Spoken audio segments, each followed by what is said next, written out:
ఓం Sairam. So ఇవాళటి video వచ్చేసి ద్వారకామాయి. ముందుగా నేను ద్వారకామాయి షిరిడి గురించి నేను మీకు చెప్పబోతున్నాను. తర్వాత మీకు అక్కడ చేయాల్సినవి చెప్తాను. అవి మీరు ఖచ్చితంగా చేస్తే మాత్రము మీకు దీర్ఘకాలిక కోరికలు ఏవైనా ఉంటే మాత్రం ఖచ్చితంగా నెరవేరుతుంది. అది నేను సెల్ఫ్ ఎక్స్పీరియన్స్ అయ్యి నేను మీకు చెప్తున్నాను. శ్రీ సాయిబాబా వివాహ ఊరేగింపుతో షిరిడికి వచ్చారు. భగవంతుడు సాయిబాబా తన జీవితాంతం వరకు ద్వారకామాయిలోనే ఉన్నారు. ద్వారకామాయి సమాధి మందిర్ ప్రవేశ ద్వారం కుడివైపున ఉంది. సాయిబాబా ప్రజల సమస్యలను పరిష్కరించారు. వారి అనారోగ్యాలను మరియు చింతలను న్యాయం చేశారు. బాబా షిరిడీకి రాకముందు ద్వారకామాయి బాబా ఆ ఓల్డ్ మస్జిద్ని ద్వారకామాయిగా మార్చేసాడనమాట. దేవుడు ఒక్కడే అని నిరూపించారు. ద్వారకామాయి యొక్క మొదటి అంతస్తులో బాబా చిత్రపటం మరియు బాబా కూర్చునే పెద్ద రాయి ఉంది. దీనికి 2 గదులు ఉన్నాయి. ఒకటి రథం మరియు రెండవది పాట్లి. రథం ఉంచిన గది ముందు ఒక చిన్న ఆలయం కూడా ఉంటుంది. దానిపై కషాయం జెండా ఎగురుతూ ఉంటుంది. అక్కడ 2వ అంతస్తులో రాతితో చేసిన ఒక స్టూల్ ఉంటుందన్నమాట. స్టూల్కి బాబా స్నానం చేయడానికి ఉపయోగిస్తుండే. ఈ ప్రదేశం ఒక ప్రధాన ఆకర్షణ శ్రీ సాయిబాబా చెక్కిన చెక్క. మందిరంలో కూర్చున్న ఆయిల్ పెయింటింగ్ ఉంటుంది. ఈ ప్లేస్లోనే ఒక రుబ్బురాయి లాంటిది ఉంటుంది. అయితే కొలంబా అనే ఒక చెక్క పాత్ర కూడా ఉంటుంది. అందులో బాబా గ్రామం నుండి తెచ్చిన భిక్షను ఉంచేవారనమాట. సో ఎక్కువ కాలం బాబా ఈ ద్వారకామాయిలోనే నివసించేవాడనమాట.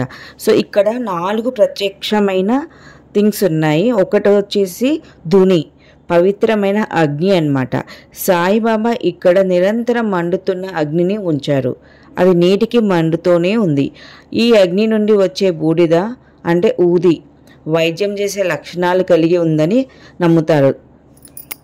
రాతి సీటు, బాబా కూర్చునే రాతి పలక. మూడోది వచ్చేసి రుబ్బురాయి, బాబా పాపలకు మరియు అహంకారాన్ని ఆధ్యాత్మికంగా రుబ్బుకోవడానికి సూచిస్తుంది. 4వది వచ్చేసి నూనె దీపాలు. గ్రామస్తులు అతనికి నూనె ఇవ్వడానికి నిరాకరిస్తారనమాట. అప్పుడు బాబా ఏం చేశాడంటే ఇక్కడ నీటితో ఉపయోగించే దీపాలను వెలిగించేవారు. ఇది అతని అద్భుతాలలో ఒకటిగా పరిగణించబడుతుంది.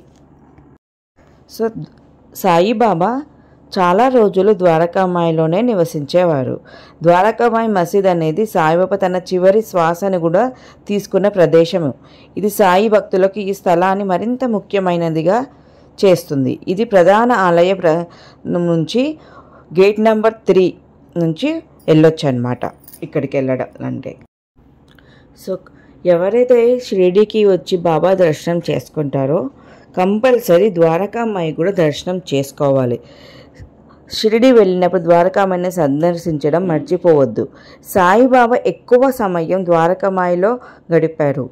ద్వారకామాయిలో ఉంచిన సాయిబాబా పెయింటింగ్ ఫోటో కళ్ళని చూసి కోరిక తీర్చుకోండి.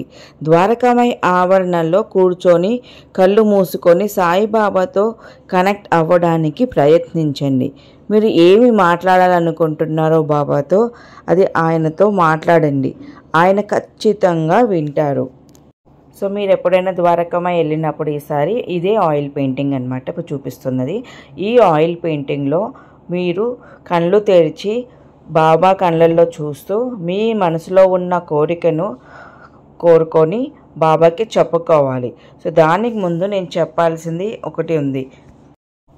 ఒక పీచు తీయని కొబ్బరికాయ తీసుకొని మీరు ఇంటి దగ్గర నుంచి అయినా తీసుకెళ్ళొచ్చు, లేదా అక్కడ చాలా షాప్స్ ఉంటాయి, ఆ షాప్స్లో కూడా మీకు లభిస్తుంది. పీచు తీయని కొబ్బరికాయ తీసుకొని అది 2 చేతులతో పట్టుకొని మీ దీర్ఘకాలపు కోరిక ఏదైతే ఉందో అది కోరిక కోరుకొని అక్కడ ద్వారకామాయి దగ్గర ఉన్న ఫోటో ఉంది కదా ఆయిల్ పెయింటింగ్, అక్కడ మీరు ఇచ్చేయండి. ఆ కొబ్బరికాయని వాళ్ళు స్వామీజీ ఉంటారనమాట, అక్కడ పంతులు ఎవరైనా ఉంటే అక్కడ మీరు ఇచ్చేస్తే తీసుకొని అది అక్కడ ఎటర్నల్ ధుని ఉంటుంది కాబట్టి దాంట్లో వేస్తారు. సో మీకు ఏదైనా కోరిక ఉంటే ఆ ఫోటోని చూస్తూ చెప్పుకోవచ్చు. ఈ విధంగా మీరు చేసి ఆ ఆలయం ప్రెమిసెస్లో మీరు కొద్దిసేపు కూర్చొని కళ్ళు మూసుకొని ధ్యానం చేసి మీ మనసులో ఉన్న కోరిక బాబాకి చెప్పండి. సో కంపల్సరీ మీరు బాబాతో కనెక్ట్ అవుతారు. మీకు ఏదైతే కోరిక ఉన్నదో బాబా కంపల్సరీ తీరుస్తారు అతి త్వరలో. మీకు తెలిసే ఉంటుంది, బాబా ఇదే ద్వారకామయిలో ప్రత్యక్షమయ్యాడు ఒక వాల్ పైన. ఆ వాల్ పైన ప్రజలకి దర్శనం ఇచ్చి అతను చెప్పాల్సింది ఏంటంటే, ప్రతి వాల్స్లోనూ ప్రతి ప్లేసెస్లోనూ ఆయన ఉంటాడు, జనాలకి బ్లెస్సింగ్స్ ఇస్తారు, మనసులోనే ఉంటారని చెప్పేసి అతను నిరూపించారు కూడా. ఇది చాలా వీడియోస్లో యూట్యూబ్లో కూడా మీరు చూసుకోవచ్చు. సో నేను మీకు చెప్పిన విధంగా ఈసారి షిరిడీకి వెళ్ళినప్పుడు కంపల్సరీ పీచు తీయని కొబ్బరికాయ తీసుకెళ్ళి మీకు దీర్ఘకాలంలో ఉన్న కోరికను బాబాకి సమర్పించి కోరుకొని మీరు అక్కడ కనెక్ట్ అవుతారని అనుకుంటున్నాను. ఓం సాయిరామ్. మీకు ఈ వీడియో నచ్చినట్లయితే ప్లీజ్ మీ ఫ్రెండ్స్కి షేర్ చేయండి.